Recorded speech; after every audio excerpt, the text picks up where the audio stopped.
Selamat pagi Ibu dan teman-teman semua. Salam sejahtera.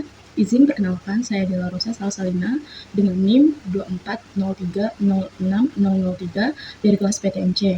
Di video ini saya akan menjelaskan mengenai metabolisme protein yang merupakan tugas yang diberikan oleh Ibu Tati Widianasari selaku dosen pengampu mata kuliah biokimia. Metabolisme protein sendiri terbagi menjadi 6. Antara lain yang pertama adalah reaksi transaminasi.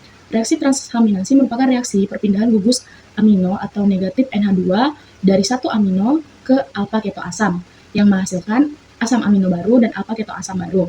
Reaksi ini bersifat reversibel dan penting untuk interkonversi asam amino. Adapun bahan untuk proses ini yaitu asam amino seperti alanin dan glutamat, asam alfa keto seperti alfa keto glutarat dan pirufat. Proses dari reaksi transaminasi yaitu adalah perpindahan gugus amino dari satu asam amino ke asam alfa keto. Gugus amino dari asam amino dipindahkan ke alfa keto glutarat, membentuk glutamat dan asam alfa keto, dan membentuk asam alfa keto baru. Contoh dari reaksi transaminasi yaitu alanin ditambah alfa keto glutarat menghasilkan pirufat ditambah glutamat. Proses ini terjadi hampir di seluruh jaringan tubuh, terutama di dalam organ hati. Adapun hasil dari proses transaminasi ini adalah asam amino baru seperti glutamat, asam alfa keto baru seperti pirufat. Enzim yang digunakan pada reaksi ini adalah enzim aminotransferase atau transaminase seperti ALT atau AST. Dan juga membutuhkan koenzim piridoksal fosfat. Dan juga jika reaksi ini berjalan tidak normal, efek yang ditimbulkan adalah gangguan metabolisme asam amino yang bisa menyebabkan akumulasi zat toksik dan kerusakan organ seperti kerusakan organ hati. Selanjutnya yang kedua yaitu deaminasi oksidatif. Deaminasi oksidatif merupakan reaksi pelepasan gugus amino dari asam amino sebagai amonia atau NH3 dengan bantuan NAD+ atau NADP+. Ini merupakan reaksi utama dalam katabolisme asam amino. Adapun bahan yang digunakan dalam reaksi deaminase oksidatif ini adalah asam amino, yaitu terutama glutamat. Prosesnya sendiri yang pertama yaitu gugus amino dari glutamat dihilangkan menghasilkan ion amonium atau NH4+ dan alfa keto glutarat. Proses ini terjadi di hati dan ini merupakan penting untuk membuang nitrogen dari tubuh. Amonia yang dihasilkan akan masuk ke siklus urea untuk dibuang. Selanjutnya yang ketiga yaitu deaminase non-oksidatif. Ini merupakan reaksi pelepasan gugus amino dari asam amino sebagai amonia atau NH3 tanpa melibatkan NAD+ atau NADP+. Hasil dari proses ini merupakan ion amonia atau NH4+ dan alfa keto glutarat atau asam keto yang lain atau asam alfa keto yang lain. Adapun enzim yang digunakan pada reaksi deaminase non-oksidatif ini yaitu glutamat dehidrogenase dan juga enzim deaminase spesifik atau deaminase non-oksidatif. Efek jika reaksi deaminase non-oksidatif ini tidak berjalan normal adalah akan menyebabkan kadar amonia tinggi atau hiperammonemia yang sangat toksik untuk otak dan sistem syaraf. Yang keempat yaitu proses sintesis urea. Proses sintesis urea merupakan siklus biokimia yang mengubah amonia atau NH3 yang bersifat toksik menjadi urea yang lebih mudah diekskresikan melalui urin. Siklus ini terutama terjadi di hati juga.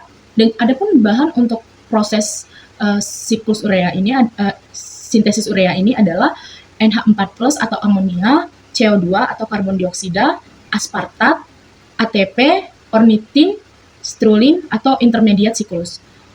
Proses dari sintesis urea ini terjadi di hati yang terjadi beberapa langkah. Yang pertama yaitu pembentukan karbomoil fosfat di mana NH4+ ditambah karbon dioksida atau CO2 ditambah 2 ATP menghasilkan karbomoil fosfat. Ini dilakukan oleh enzim karbomoil fosfat sintase 1. Selanjutnya yaitu pembentukan strulin, di mana karbomoil fosfat ditambah ornitin menghasilkan strulin. Ini dilakukan oleh enzim ornitin transkarbomoilase. Selanjutnya yaitu sintesis arginosuksinat, di mana citrulin ditambah aspartat ditambah ATP menghasilkan arginosuksinat. Selanjutnya itu perbentukan arginin dan fumarat, di mana argininosuksinat menghasilkan arginin ditambah fosfarat. Selanjutnya itu pembentukan urea, yaitu arginin menghasilkan urea ditambah arginin. Ini dilakukan oleh enzim arginase. Kemudian urea yang sudah jadi dibuang melalui urin. Adapun hasil dari sintesis urea ini adalah urea yang dibuang melalui urin, kemudian ornitin yang masuk lagi ke siklus, lalu fumarat. Enzim yang digunakan pada sintesis urea sendiri yaitu karbomoil fosfat sintase 1, ornitin transkarbonmoilase, arginosuksinat sintase, argininosuksinat liase, dan arginase. Efek jika reaksi sintesis urea ini tidak berjalan normal, itu akan menyebabkan akumulasi amonia atau hiperammonemia yang bisa menyebabkan kerusakan otak dan kematian. Selanjutnya yaitu sintesis asam amino.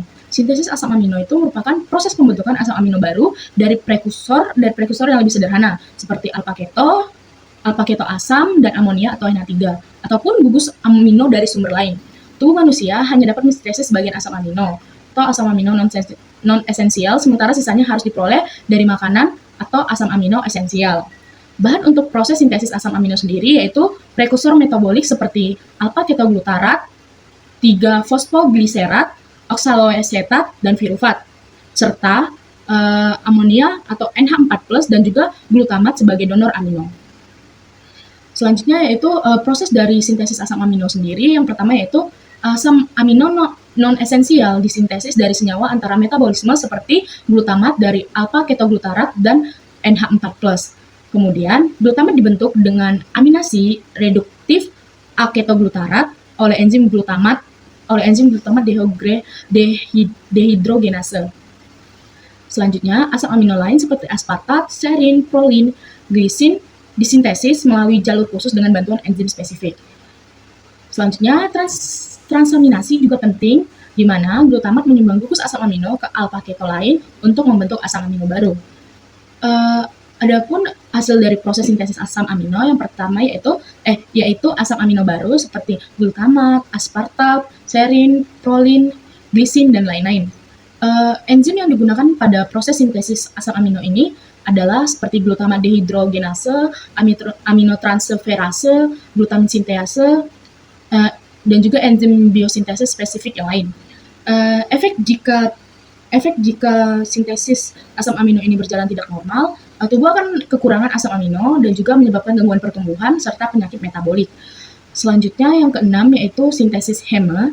Sintesis heme sendiri adalah proses pembentukan heme, yaitu gugus protestik yang berperan penting dalam hemoglobin dan mioglobin. Heme berperan sebagai pengikat dan pengangkut oksigen.